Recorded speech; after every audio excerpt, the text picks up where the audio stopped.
ಸೋಪೆ ನೀರ್ನ ಏನಂದ್ರೆ ಅದನ್ನ ಕುಡಿಬಾರ್ದು, ತಪ್ಪು. ಪಾಪ ಇವಳೀಗ ಬದುಕೋದಕ್ಕೋಸ್ಕರ ಸೋಪ್ ನೀರ್ ಕುಡಿಬೇಕು ಅನ್ಕೊಂಡ್ಲು, ಆದ್ರೆ ಅದಕ್ಕೂ ಬಿಡ್ಲಿಲ್ಲ. ಹಾಗಾದ್ರೆ ಇವತ್ತು ಸಾಯೋದು ಕನ್ಫರ್ಮ್. ಸರಿ, ಬಡಿಸು ಬೇಗ. ಬಡಿಸ್ಬೇಕಾ? ಇವಳು ಸಾಯ್ಲಿ ಅಂತ ವಿಷ ಬೆರೆಸಿದ್ರೆ ಈಗ ಇವಳು ಆರಾಮಾಗಿರೋದಕ್ಕೋಸ್ಕರ ನಾನೇ ಸೇವೆ ಮಾಡ್ಬೇಕಾಗ್ ಬಂತಲ್ಲ.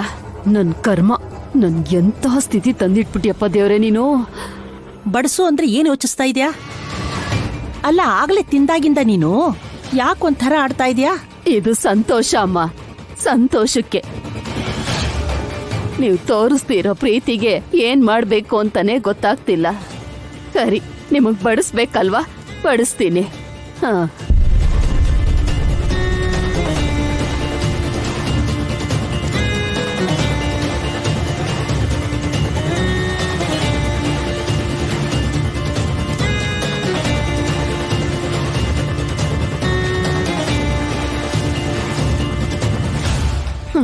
ತಿನ್ನಮ್ಮ, ತಿನ್ನು. ಆ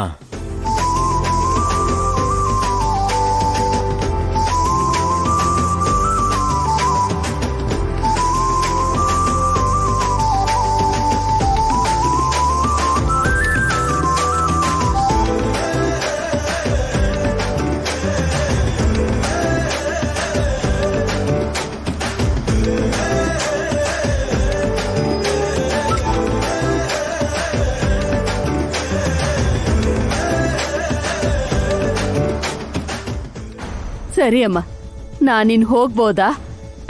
ಇಲ್ಲಾಂದ್ರೆ ನಿಮ್ಮೆಲ್ಲರಿಗೂ ಬಡಿಸ್ಬಿಟ್ಟು ಹೋಗ್ಲಾ? ಬಡ್ಸಿ. ಅತ್ತೆ, ಇಂದು ಅಜ್ಜಿ ಸಾಕು, ನೀರ್ ತಿನ್ನಿ. ಬಡ್ಸಿ ಅಜ್ಜಿ. ಹಾ, ಬಾವ ಕೂತ್ಕೋ.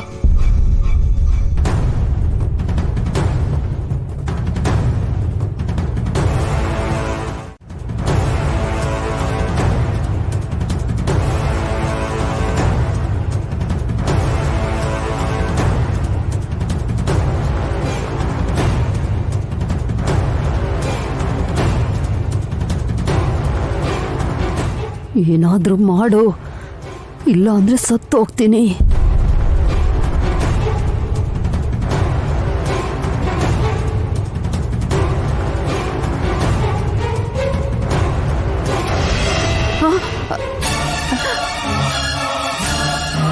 ಏಯ್, ನೆಟ್ಟಗ್ ಬಡ್ಸಕ್ ಬರಲ್ವಾ? ನೋಡು ಎಲ್ಲ ಹೇಗ್ ಚೆಲ್ದೆ. ಊರ್ಮಿಳಾ, ಅವರಿಗೆ ವಯಸ್ಸಾಗಿದೆ, ಗೊತ್ತಾಗಿರಲ್ಲ, ಹೋಗ್ಲಿ ಬಿಡು.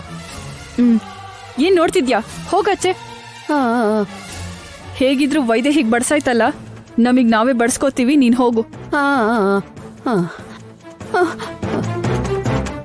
ಅತ್ತೆ, ನಿಮ್ಗೇನ್ ಬೇಕು ಹೇಳಿ.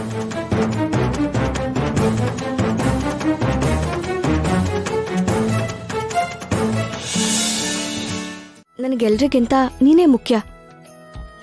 ಒಳ್ಳೇದೇ ಆದ್ರೂ ಕೆಟ್ಟದೇ ಆದ್ರೂ ಏನೇ ನಡೆದ್ರು ನಾವೇ ಅನುಭವಿಸ್ಬೇಕು. ಮನ್ಸಲ್ಲಿ ನಾವುಗಳಿಲ್ದೆ ಹೋದ್ರೆ ಉಳಿದಿರೋ 2 ಜೀವಗಳಿಗೆ ಅರ್ಥನೇ ಇರೋದಿಲ್ಲ.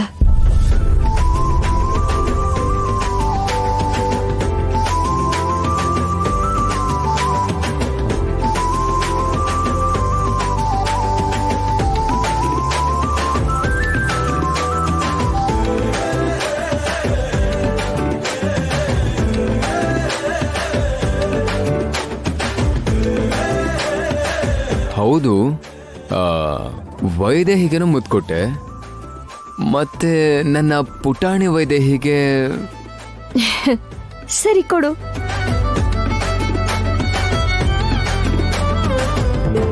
ಹಲೋ.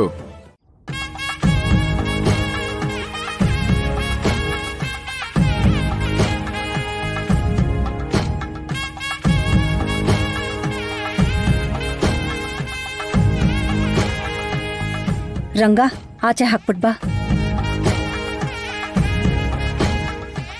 ಹುಚ್ಚ ಹುಡ್ಗಿ, ಕನ್ಸಿಗೆ ಇಷ್ಟೊಂದು ಹೆದರ್ಕೊಂಡ್ಬಿಟ್ಯಾ? ನಿನ್ ಸುತ್ತ ಇಷ್ಟು ಜನ ಇದ್ದೀವಿ. ನಮ್ಮನ್ ದಾಟಿ, ನನ್ ಮಗನ್ ದಾಟಿ, ನಿನ್ನನ್ ದಾಟಿ ನಿನ್ ಮಗು ತಂಟೆಗೆ ಹೋಗೋ ಸಾಹಸ ಯಾರಾದ್ರೂ ಮಾಡ್ತಾರಾ?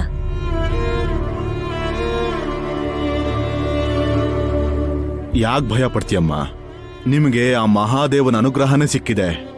ನಿಮ್ ಮಗುಗೆ ಯಾವ ಶಾಪನೂ ತಟ್ಟಲ್ಲ. ಅನುಗ್ರಹ ಸಿಕ್ಕಿದೆ ಅಂತ ನೀವ್ ಅನ್ಕೊಳ್ತಾ ಇದ್ದೀರ ಮಾವ, ಆದ್ರೆ ಒಡವೆಗಳು ಸಿಕ್ಕಿ ಶಿವ ಪಾರ್ವತಿಗೆ ಅಲಂಕಾರ ಮಾಡೋವರೆಗೂ ಶಾಪ ಹೋಗೋದಿಲ್ಲ. ಅಲ್ಲಿವರೆಗೂ ನನ್ನ ಹೊಟ್ಟೆಲಿರೋ ಮಗುಗೂ ರಕ್ಷಣೆ ಇರೋದಿಲ್ಲ.